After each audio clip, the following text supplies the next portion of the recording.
They thought she was nothing more than a tired waitress in a fading diner, a girl pouring coffee with cracked hands and a hollow smile. They laughed at her accent, mocked her silence, and tossed scraps of respect like spare change. But in a single night, one arrogant insult would rip through the smoke and grease, pulling Esther Beaumont out of the shadows. And by dawn, the same voices that mocked her would wish they had never spoken. The diner buzzed with the low hum of chatter, forks scraping chipped plates and the sharp hiss of grease on the grill. Fluorescent lights flickered overhead, washing every corner in a tired, colorless glow. It wasn't the kind of place people remembered, and maybe that was the point. For Esther, this place wasn't just where she worked. It was where she disappeared. Her shoes whispered across cracked linoleum as she carried plates from table to table, her apron strings dangling loose and worn thin. To the world, she was invisible, just another waitress who'd given up on dreams long ago. But beneath her quiet eyes, unspoken brilliance flickered, languages picked up without effort, memories stored with precision, a mind far sharper than anyone imagined. Yet brilliance didn't pay rent, and Esther knew better than anyone that invisibility was both shield and prison.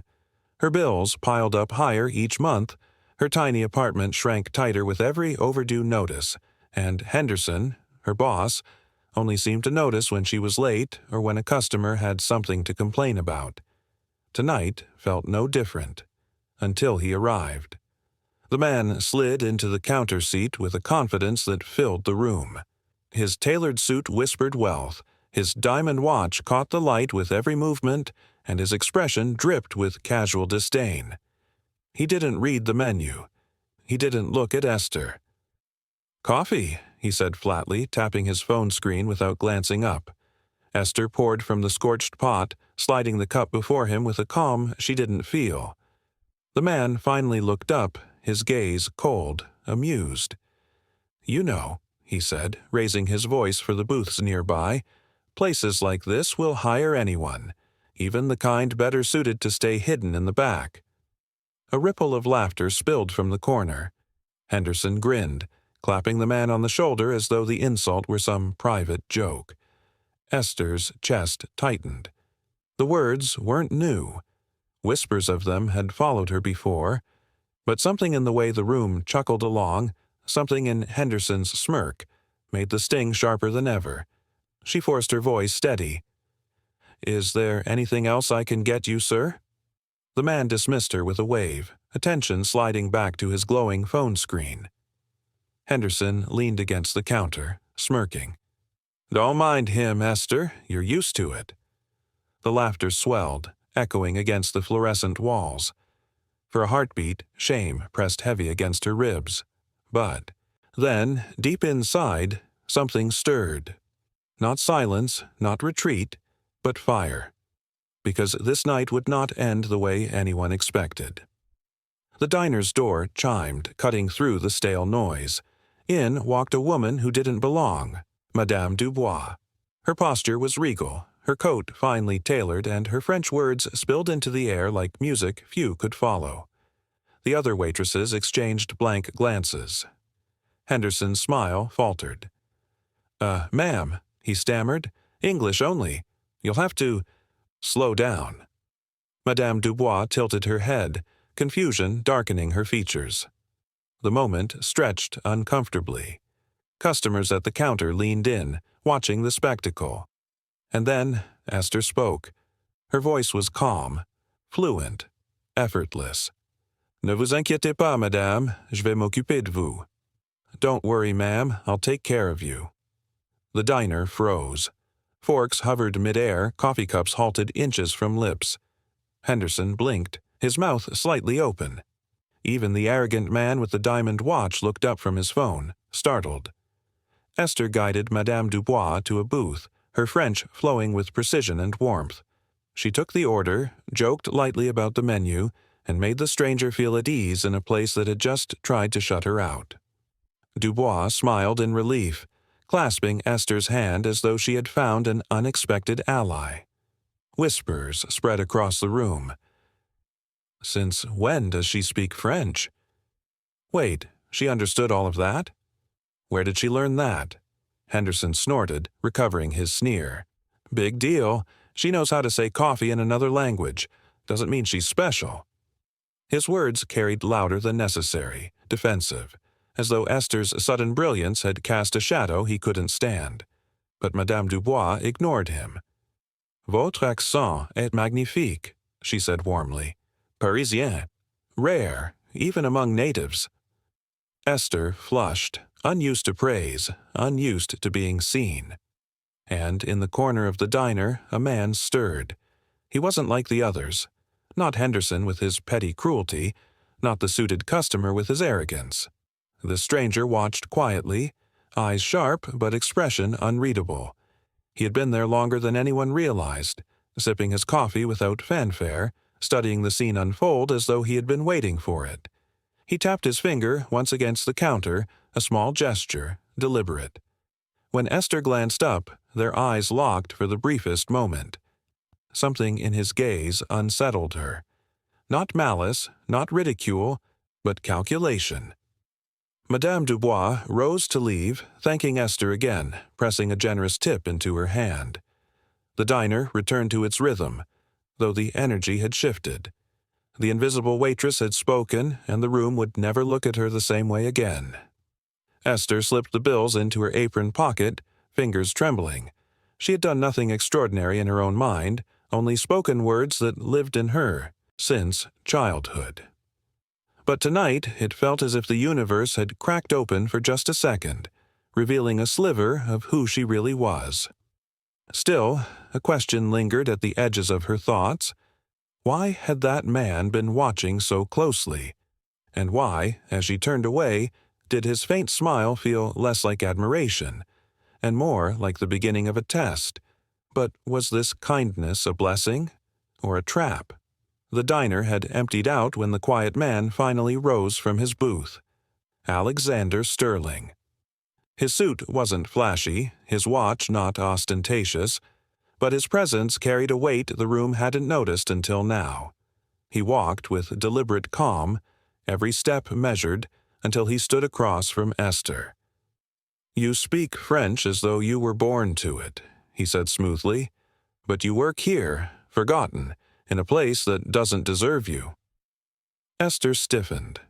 Compliments usually came wrapped in mockery, but there was something different in his tone. An assessment, not a flirtation. He slid a simple black card across the counter. No logo, no number, only his name embossed in silver, Alexander Sterling. "I have business in Paris," he continued. "I need someone who can do what you just did, someone who can bridge gaps no translator can. Come with me." The words landed like thunder. Esther blinked, certain she'd misheard. "Excuse me."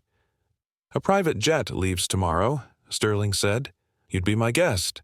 Expenses covered. Comfort guaranteed. One chance to step out of this forgotten life." Her hands trembled against the coffee pot. A stranger offering Paris? It sounded insane, dangerous, impossible. Later that night, in the safety of her tiny apartment, Esther told Maya. Her best friend listened with widening eyes, then slammed her hand against the table. "Are you out of your mind?" Maya hissed. "This is how horror movies start. Mysterious rich guy, free jet, no explanation. You'll end up in a shipping container, not Paris." Esther laughed weakly, but fear prickled down her spine. "He didn't sound like—" "They never sound like it," Maya snapped. "It's textbook trafficking. Don't you dare go." The argument stretched long into the night. Maya's voice trembled with genuine fear. Esther's heart pounded with something more complicated. Because what if Maya was right? But what if she wasn't? Sleep never came. By dawn, Esther sat on her bed, card in hand, the embossed letters catching the light. She thought of Henderson's smirk, the laughter, the endless cycle of invisibility. And she thought of Madame Dubois, the look of gratitude, the moment of being seen. By the time the sun rose, Esther had made her choice. The car Sterling sent was sleek and silent, gliding her past streets she'd walked her whole life. At the airfield, the private jet gleamed under the morning sky. Luxury pressed in from every corner. Leather seats, polished wood, attendants who moved like shadows. Esther sank into the seat, every muscle tense. This wasn't her world. The champagne flute in her hand trembled. Sterling sat across from her, eyes calm, studying her without intrusion. "You must be wondering why I chose you," he said. His voice carried no menace, only calculation. Esther hesitated. "I'd be lying if I said no." He leaned forward slightly. "Paris needs more than language. It needs someone who can see what others overlook. You did that tonight. You saw Dubois. You understood her before anyone else." Her pulse quickened. Was this flattery? A test? A lure? The engines roared, the runway blurred, and the ground fell away beneath her. Esther gripped the armrest caught between terror and exhilaration. She had stepped out of her world and into his. Sterling raised his glass in a quiet toast. His smile was faint, unreadable.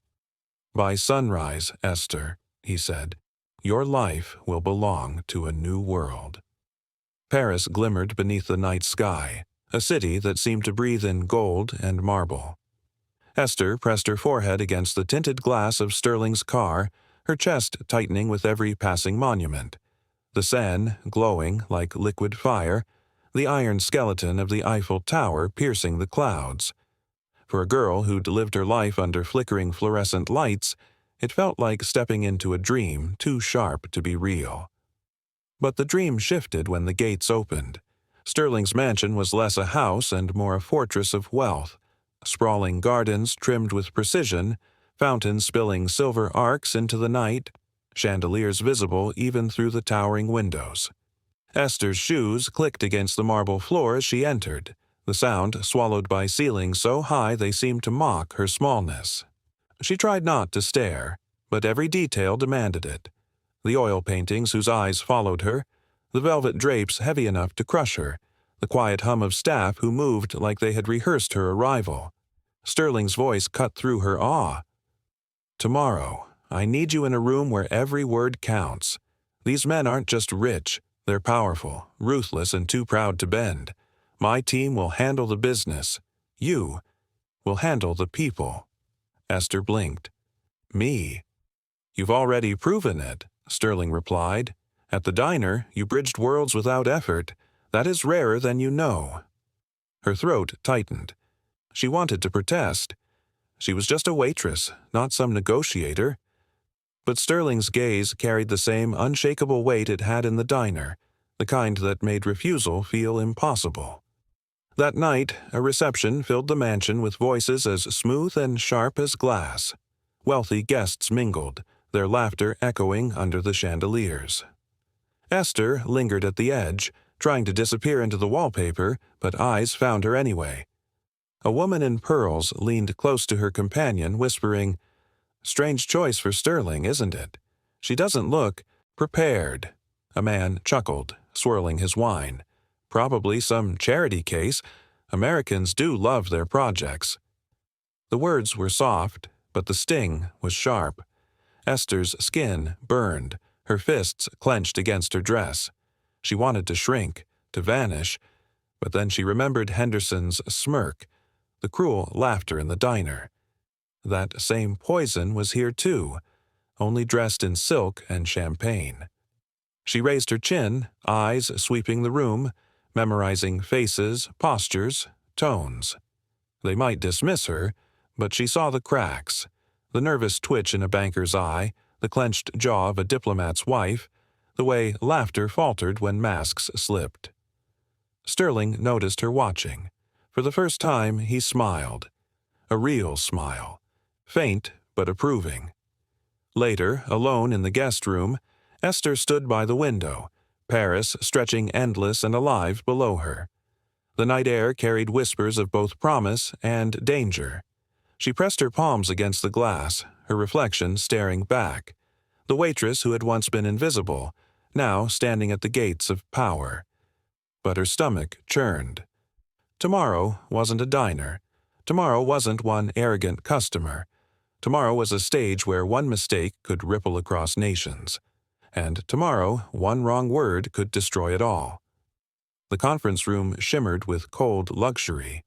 A chandelier blazed overhead, its light bouncing off polished oak and crystal glasses. Around the long table sat men whose suits cost more than Esther's yearly rent. Their voices clashed like steel, sharp, unyielding, arrogant. Sterling sat at the head, jaw tight, while his advisers shuffled papers and spoke in calculated tones. Across from them, a delegation of desperate entrepreneurs pleaded for terms that didn't crush them. Every sentence was either dismissed with a smirk or drowned in laughter. Esther lingered at the edge of the room, hands folded, heart hammering. She wasn't supposed to speak. She was an observer, a shadow. But as the arguments rose higher, she could see the cracks widening. One of Sterling's experts snapped, slamming his pen against the table. "If they can't meet our baseline, then they have no business being here." The opposing side stiffened. A young negotiator muttered under his breath in his native tongue, words that went unnoticed by everyone, except Esther. She heard the tremor in his voice, the phrase his culture used when pride was bleeding but surrender wasn't an option. It wasn't anger. It was desperation masked in formality. Something inside Esther shifted. She remembered the diner, the laughter, Henderson's sneer, the way voices can strip dignity from a person. She saw it happening here on a grander scale, and she couldn't stay silent. She stepped forward. "Excuse me," Esther said softly, yet the room stilled. Eyes turned. Sterling's advisers bristled. "You're not authorized to—" But she ignored them, her gaze steady on the young negotiator. She switched, tongues effortlessly, speaking his language with clarity and respect. "I hear your struggle. I see your honor. Tell us what you truly need, not what you think they want to hear." The man froze, eyes wide. Across the table, murmurs rippled as others realized what she had done. Slowly, he spoke. His words poured out raw, trembling with truth. He didn't want pity. He wanted fairness, a chance to stand, not beg. Esther turned back to Sterling's side. This time she spoke in French, her tone sharp yet respectful.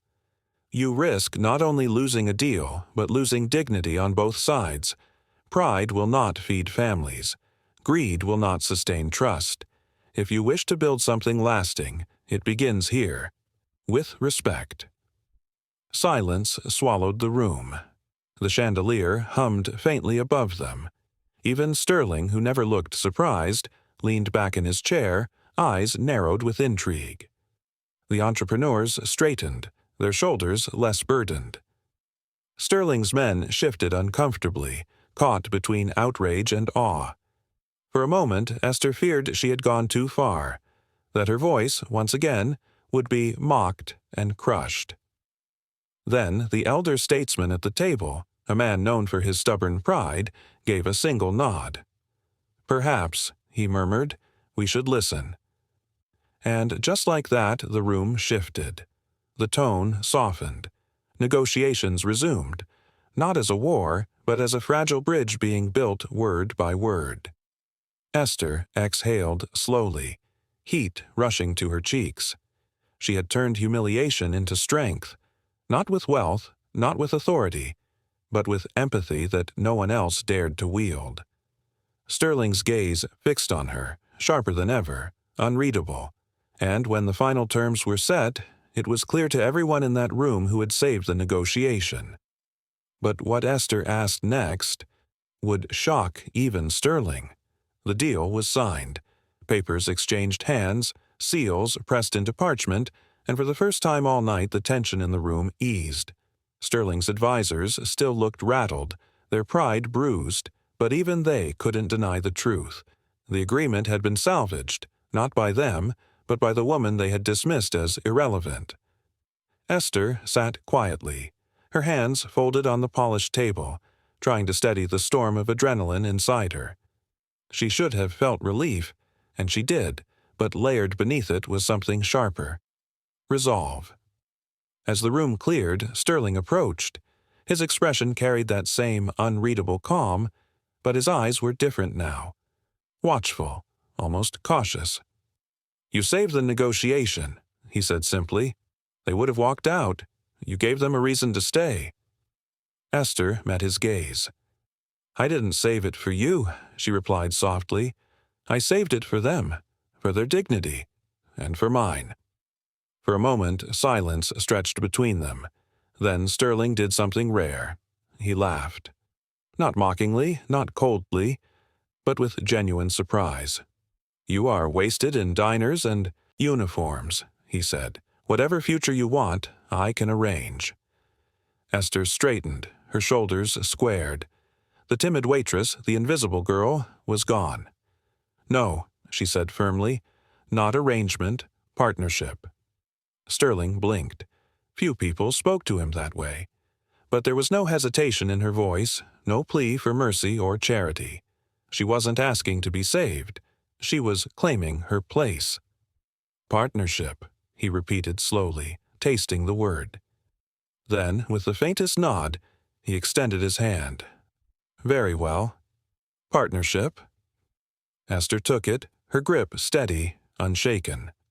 Later, standing alone on the balcony of the mansion, she gazed out over Paris. The city glowed with 1,000 scattered lights, stretching endlessly into the horizon. She thought of the diner, the flickering bulbs, the greasy air, the laughter that once cut her down. She thought of Henderson, of the customer's sneer, of the humiliation that once felt like chains. And she realized something. Those chains had been broken the moment she refused to stay silent. No longer invisible, no longer small. She had faced the wealthy, the powerful, and instead of shrinking, she had stood taller. The wind tugged at her hair as she whispered to herself, "I belong here, not because someone gave me a seat, but because I claimed it." The city seemed to answer, the distant hum of life rising like applause. And so, Esther Beaumont, once mocked, once dismissed, rewrote her own story in the very heart of Paris. Not with wealth, not with power, but with empathy, courage, and the fire of dignity. What about you?